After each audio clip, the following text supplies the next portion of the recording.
The girl in chains. The cell was cold. Metal walls, dark corners, and no window. The only light came from a small red lamp blinking above the door. The girl sat on the floor, her back against the wall, her hands and feet in chains. Her name was Sarah. She was 16 but looked younger. Her skin was pale blue, her eyes silver, and her hair long and black. Her clothes were torn. Her body was thin, covered in old scars and fresh bruises. She had not eaten in 2 days. She had stopped crying. In her world, humans were the enemy. They came in ships of fire and smoke. They took planets, burned cities, and captured people like her. She had seen her mother fall. She had seen her brother scream as they dragged him away. Now she was alone, and she believed she would die here. Zara closed her eyes and whispered, "Humans don't show mercy. They only kill." She heard footsteps, heavy boots on metal. Someone was coming. She opened her eyes, heart racing. The door slid open with a hiss. Light poured into the cell. A tall figure stood at the entrance, a human soldier, young, maybe 20. He wore dark armor and carried a helmet under his arm. Zara growled and pulled her knees to her chest, but the soldier did not speak. He looked at her for a moment, then stepped inside. In his hand, he held a small bottle of water. He placed it on the floor near her chains. Zara stared at the bottle. Her eyes narrowed. "Is this poison?" she asked in a low voice. The soldier didn't reply. He turned and walked out, leaving the door open for a few seconds before it closed behind him. Zara sat in silence. The water was still there, untouched. "Why didn't he kill me?" she whispered. She didn't trust it. She pushed the bottle away. That night, she couldn't sleep. Her mind replayed everything. The soldier's calm eyes, the way he said nothing, and the water. Why bring it if not to trick her? In the morning he returned. This time he brought bread, soft, warm bread wrapped in cloth. He placed it next to the water and sat down near the door just outside her chains. Zara didn't move. "Eat," he said quietly. She stared at him. He broke the bread in half, ate a piece himself, then offered her the other half. She hesitated. "I'm not your enemy," he said. She took the bread slowly. Her hands shook. She bit into it and closed her eyes. It was the first real food she had tasted in days. Warm, soft, real. "Why are you doing this?" she asked. The soldier looked at her. "Because you don't deserve to die like this." She looked away. "My people think humans are monsters." "And what do you think?" he asked. Zara didn't answer. After a long pause, he said, "My name is Daniel." She didn't tell him hers. He stood up, gave her a small nod, and left. Each day after that he came, sometimes with food, sometimes with warm water to clean her wounds. He never brought weapons, never shouted. He sat with her, sometimes silent, sometimes asking questions. Zara slowly began to speak. Not much, just a few words at first. One day, she asked, "Why don't you hate me?" Daniel smiled sadly. "Because hate only breaks things. Kindness can fix them." She didn't believe him. Not yet. But something was changing. Inside her heart, a small spark began to glow. Then one evening, while he was handing her a bandage, Zara noticed a mark on his wrist. A small tattoo. A circle of stars. The same symbol that her grandmother used to draw on the walls of their home. Her eyes widened. "Where did you get that?" Daniel looked down. "This? It's old. My grandmother had it too. She said it came from the stars. From some ancient friend we lost." Zara's hands trembled. "That symbol is from my people." Daniel blinked. "Really?" She nodded slowly. "My grandmother said it means peace in the sky." They sat in silence. The war had taught her to fear humans, to hate them.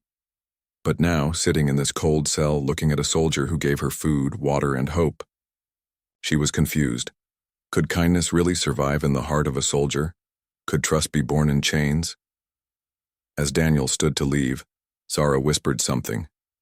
It was the first time she had said it out loud in days. "My name is Zara." Daniel stopped, turned, and smiled. "It's nice to meet you, Zara." The door closed, and for the first time since she was captured, Zara felt something she had forgotten. Not safety, not freedom, but the first flicker of hope. The kindness test. The cell door didn't open the next morning.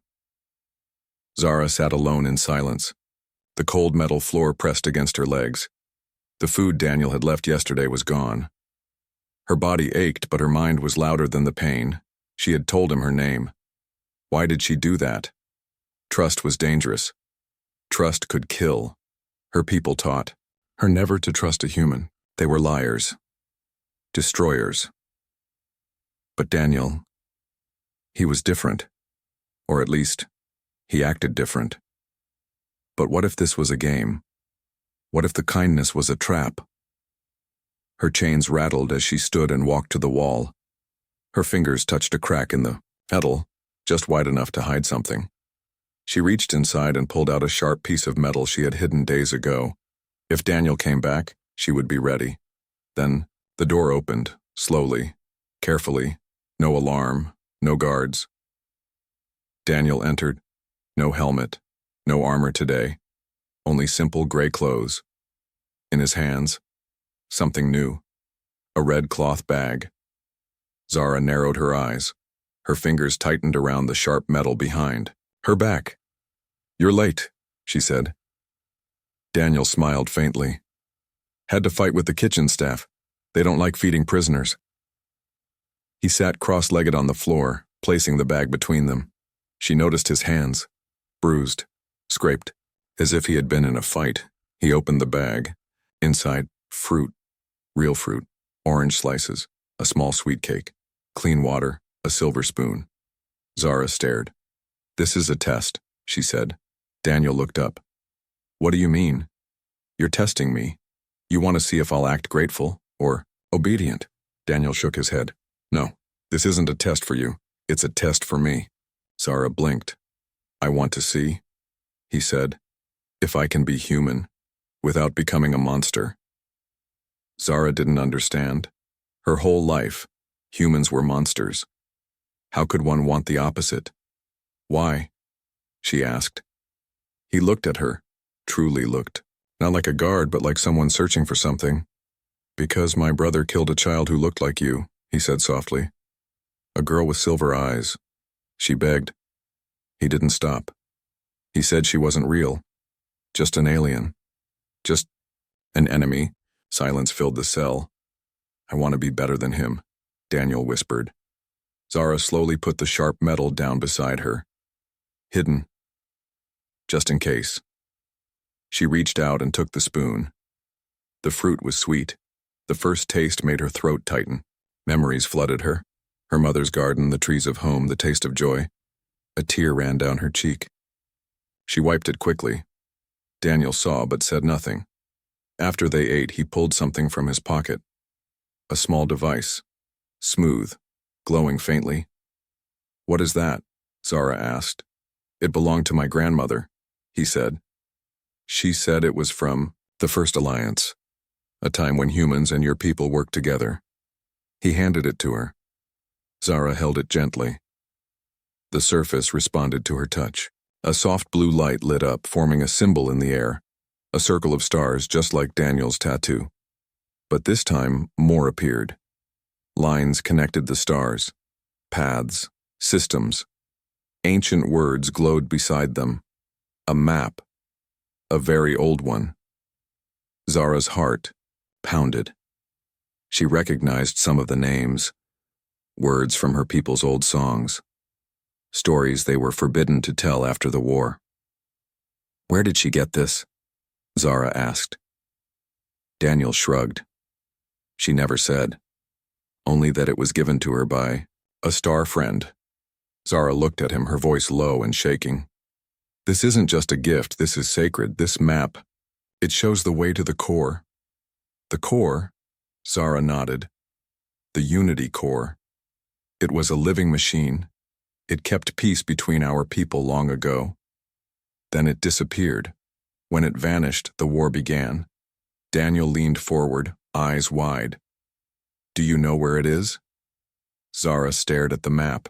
One symbol blinked softly, the same one she had seen in her dreams as a child. I think this map knows, she whispered. Suddenly, the red alarm light above the door started blinking. A voice echoed in the hall. Security breach. Prisoner. Communication logged. Daniel jumped up. They heard us. He looked at her. I have to go now, I can't be caught here. What about the map? He took it from her, placed it in a hidden pocket and grabbed her hand. For a second, they just stood there, fingers touching. No hate, no fear, only two souls in the middle of something bigger. Trust me, he said. She didn't answer. Not yet. But when he let go and turned to leave, she whispered so softly only the walls could hear. I'm trying. The door slid shut. Zara looked at the empty plate, the broken chains at her feet, and the secret inside her chest. This wasn't just kindness anymore. This was a spark, and if sparks catch fire, even stars can burn. Echoes of the past. The door didn't open again for 3 days. Zara counted every hour by the blinking red light. Each blink, a heartbeat. Each heartbeat, a reminder that she was still alive, and still alone. Daniel hadn't returned. Had he been caught? Punished? Killed, or was everything a lie? Her trust had been growing like a small plant in the dark, but now it began to wither. The food was gone. The kindness, gone. The silence returned. Cold and cruel, just like before. On the 4th day, a different sound broke the silence, footsteps fast and angry. 3 guards entered, tall, armored, faceless, behind glass helmets. They didn't speak. One grabbed Zara. The other 2 searched her cell. They found nothing, because she had hidden the sharp metal in the toilet pipe. And the map? Daniel had taken it. They chained her tighter this time. Her wrists turned red. Her ankles bled. Then, they left her. Zara sat in the dark again, but now her silence wasn't fear. It was rage. Midnight came. Then something strange happened. The red light turned blue, then purple. The door opened just an inch, and slid closed again. She held her breath. 10 seconds later, it opened fully, and Daniel stumbled in. His face was bruised, lip bleeding. His shirt was torn, one eye nearly swollen shut. He dropped to his knees. What happened to you? Zara whispered. He smiled through pain. I told them you were sick, that you needed help. They beat me for it. Zara crawled toward him. Her chains clinked loudly. She reached out but stopped herself. Why did you come back? She asked. Daniel pulled something from his pocket. Not food, not a weapon, but a memory chip. This was in my grandmother's old lockbox, he said. I think it's connected to the map. Zara took it. It was small, silver, glowing faintly, with the same star circle symbol. You risked everything? For this? She asked. No, he said softly. I risked everything for you. Zara looked down. Her hands shook. She plugged the chip into the wall console. A hologram flickered, to life. Not a map this time, but a video. Old, cracked, faded. An alien girl, young, blue-skinned, stood beside a human boy. Both were smiling, laughing. The image was from another time, another world. Behind them, scientists, soldiers, diplomats, humans and aliens, working together. Then a voice spoke. The Unity core is stable. Alliance confirmed. Peace between species is secure, Zara gasped. That's the alliance, the first one. Daniel nodded. Your people and mine were never meant to be enemies. Then what happened? She asked. The screen turned to static, then flashed red. Core breach. Betrayal. Alliance terminated. A final image appeared. A tall man, human, in a general's uniform, shooting into a lab full of alien scientists. Screaming. Chaos. War, then darkness. The video ended. Silence. Zara fell back, hands over her mouth. It wasn't just war, she whispered. It was betrayal. Someone destroyed the peace. Daniel sat beside her. My grandmother always said, peace was murdered. Now we know who the killer was. But why? Zara asked. Who would destroy something so powerful? Daniel's voice was low, steady. Because peace is bad for business and war makes men rich. A loud knock echoed down the hallway. Both of them froze. Prisoner Zara. Prepare for relocation, a voice said. You are to be transported to trial at dawn. Zara looked at Daniel, panic rising. They'll kill me, she said. Public. Trial means public execution. Daniel stood up. We're not waiting for dawn, he said. What are you talking about, she asked. You and we're getting out tonight. How? He pulled a small device from his belt. It pulsed green. My friend in engineering owes me a favor. He's cutting power for 60 seconds. 1 minute to escape. That's all. Zara looked at her chains. Daniel reached into his boot, pulled out a hidden blade. Are you ready to run? He asked. She didn't answer right away, because in that moment, her fear had returned.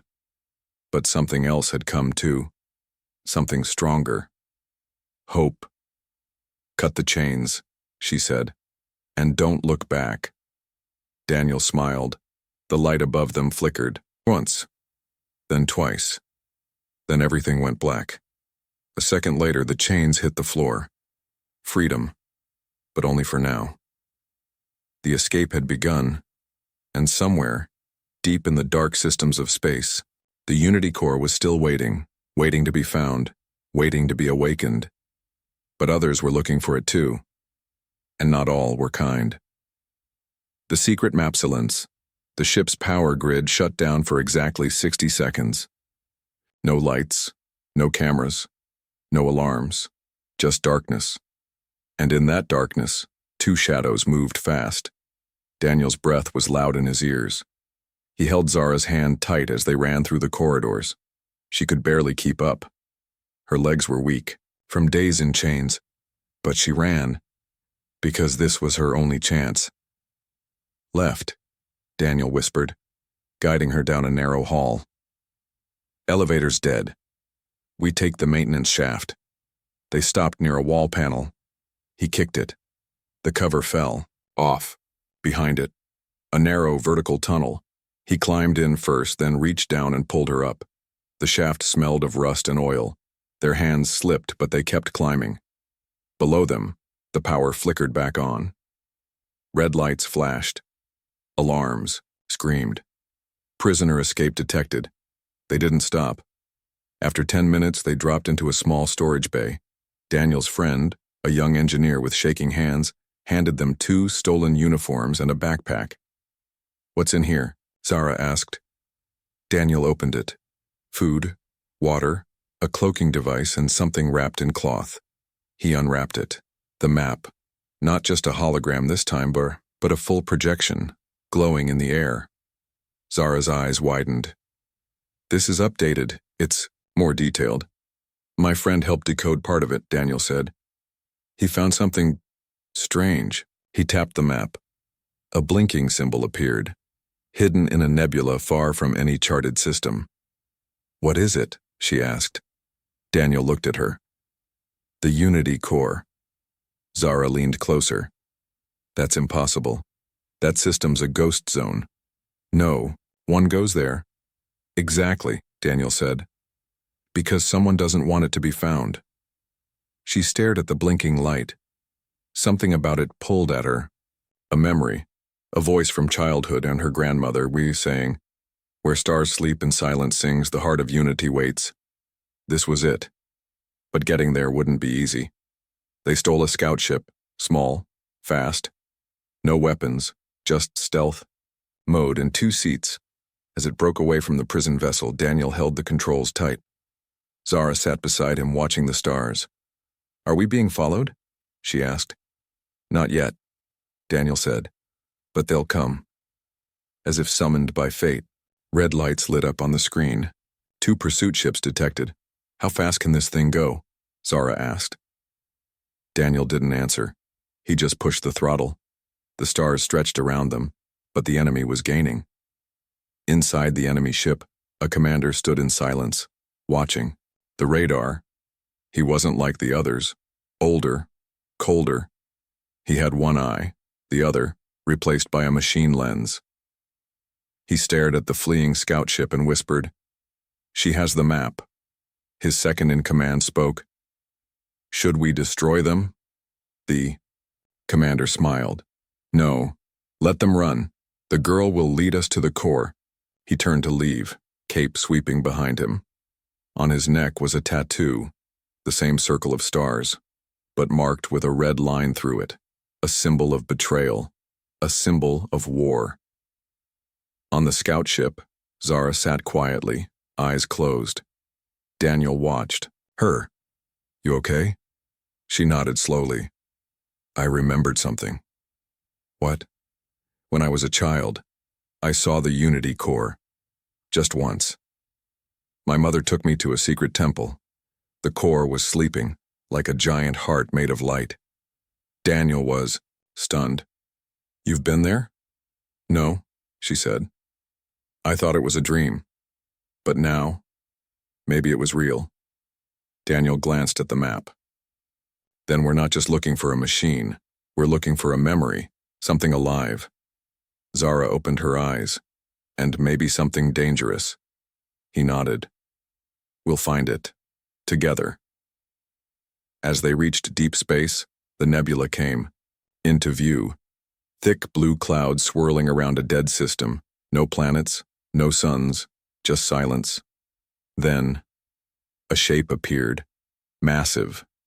Ancient. A floating ring, cracked and broken, glowing faintly with runes from both human and alien languages. "Is that it?" Daniel whispered. Zara leaned forward. "No. That's the gate." "Gate to what?" She stared at the center of the ring. Pure darkness. "The last path," she said. "And maybe the last truth." Daniel set a course. But as they moved toward the gate, their radar lit up again. 4 enemy ships. "Incoming." Daniel swore. "We're not fast enough." Zara looked down at the cloaking device. "We don't have to be," she said. She activated it. The ship vanished, but cloaking came at a price. They couldn't fire, couldn't run, couldn't be seen. "If they scan us?" Daniel asked. "We die," she answered. They floated forward, slow, quiet, right into the heart of the ring. Everything turned white. No alarms, no ships, no noise, only light. They had entered something beyond space, beyond time, and at the center of it, a glowing sphere, miles wide, beating like a heart. Alive. "The Unity Core," Zara whispered. Daniel reached toward the controls, but before he could touch them, the ship shook. Someone had found them, and they weren't alone anymore. Betrayal among us, the ship shook again. Zara held onto the side rail, heart pounding. Lights flickered. Outside, the glowing sphere of the Unity Core pulsed with silent energy, too large to understand, too alive to ignore.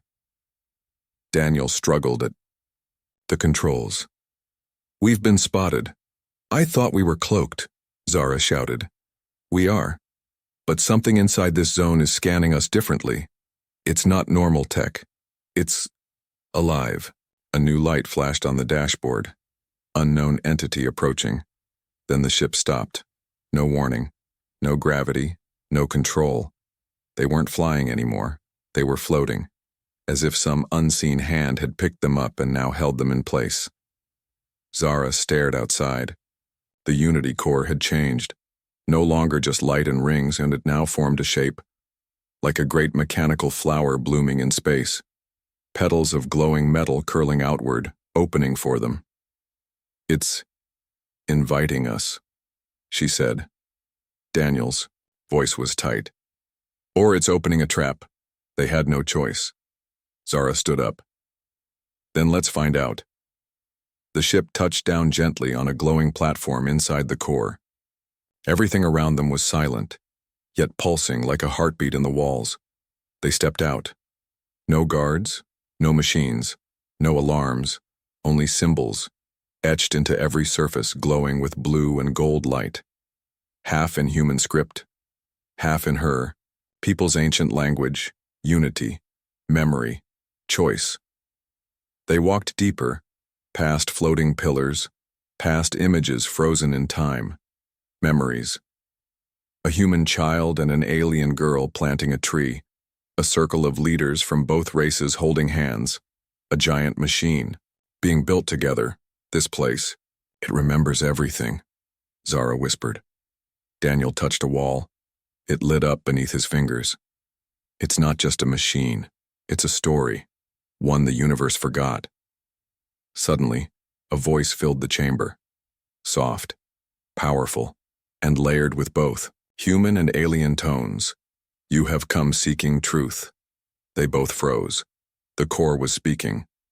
You are carriers of peace, but peace was broken, and one of you carries the shadow of betrayal. Zara stepped back. What does it mean? The lights turned red. A wall slid open, and there, standing in the doorway, was Commander Strike, the one-eyed man, the one who had been hunting them. He smiled, and Daniel froze. Zara turned to him, eyes wide. You know him. Daniel didn't answer. Commander Strike stepped forward, slow and calm. Hello, nephew, he said. Zara's blood went cold. What? Daniel looked down, ashamed. He's my mother's brother. Strike's voice was cold. He chose your side. Chose kindness. Weakness. You killed the Alliance, Zara said, her voice shaking. I saved humanity. Strike replied. Peace made us soft. Made us trust things we didn't understand. Daniel raised his voice. You turned us into monsters. No, Strike said. I revealed that we always were. A dozen armored soldiers entered behind him, weapons raised. Zara stepped in front of Daniel. You'll have to kill me to take him, Strike smiled. That can be arranged. But then, the core reacted. Its light pulsed hard. The entire chamber shook. Violence has no voice here. All weapons were ripped from the soldier's hand, pulled by unseen force into the walls. Lights blinded them. Then, silence again. The soldiers vanished. Only Strike remained. What is this? He shouted. A choice, the core said. New chamber opened. Inside, a console with 2 handprints. One human, one alien. Those who wish to awaken the unity must do so together, the core spoke. Zara and Daniel looked at each other. We can restart it, she whispered. And stop this war, Daniel said. Don't you dare, Strike warned. You don't know what you're about to unlock. We know exactly what we're unlocking, Daniel replied. Hope. They stepped forward, placed their hands on the console. Light surged. The chamber exploded in energy. Strike screamed. Pulled backward by the force, the core awakened. Memories poured into every mind in the galaxy, not just facts but feelings. The pain of betrayal, the love that once united species, the truth about the war. Across the stars, soldiers on both sides fell to their knees. Mothers cried. Leaders trembled. Zara saw flashes. Her brother alive in a different future, one where unity had survived. Daniel saw himself as a child holding hands with an alien boy, laughing. The Unity Core was not just a machine, it was a mirror, and now, the galaxy saw itself and had to choose what came next. But even as peace echoed across, space, Strike crawled from the shadows, eyes burning. He looked into the light and saw not hope, but fear. And somewhere deep inside the core, a second voice whispered, Unity has returned. But darkness still listens. The world that was lost, the light had faded. The soldiers were gone. Commander Strike had vanished into the shadows. But Zara and Daniel stood at the center of the Unity Core, surrounded by silence. They were changed, not just by what they had seen, but by what the galaxy had felt. Millions of minds, across both human and alien systems, had received the truth. Some cried, some raged, some surrendered, but others stayed quiet. And silence was always the most dangerous answer. Daniel took a shaky breath. We did it. Zara didn't speak. She was staring at something behind the main console. Door. One that hadn't been there before. It's opening, she whispered. A soft hum filled the chamber as the circular door slid apart. Beyond it, only white light. Where do you think it leads? Daniel asked. Zara stepped forward. I think it's showing us the heart. They entered. Inside, the temperature dropped. Not cold like space. Colder, like memory. The room was enormous, round walls filled with floating crystals, each one glowing softly, spinning slowly, showing images inside. Not screens, living memories. Zara approached one. It showed her people building cities beside humans, children learning together hybrid gardens, ships built from both species' science. This is my people's past, she said. Daniel watched another crystal. It showed his grandmother, younger, laughing with a blue-skinned woman. They were friends, he whispered. Family. A voice echoed from the center. You have seen truth. Now you must understand why it was buried. A new form began to appear. Not human, not alien. A third being. Its body was made of light and metal. Genderless. Ancient. What is that? Daniel asked, stepping back. Zara's eyes widened. A guardian, the being nodded. I am the first child of the core, built to protect unity and to hide what should not be remembered. Daniel frowned. We already saw the betrayal, the war. What else is there? The guardian moved to the center of the chamber. With a wave of its hand, the crystals reformed, becoming one giant floating memory. It showed a third species, neither human nor Zara's race, reptilian, tall, silent. Zara's voice trembled. I've seen these, in my nightmares. They were the true enemy, the guardian said. They planted the lie. They broke the alliance. They turned your species against each other. Daniel felt the air leave his chest. Why? Because unity was growing too strong. The image changed. It showed the third race watching from shadows, whispering lies, corrupting leaders, assassinating peacekeepers, making it look like betrayal came from within, and then disappearing, leaving only rage behind. We fought each other, Zara whispered, and they watched us destroy ourselves. And now, the guardian said, they are returning. The chamber shook. Far away in another part of the galaxy, something had awakened. We don't even know their name, Daniel said. No, the guardian replied, because names give power, and they were never meant to be remembered. A screen lit up beside them, red symbols.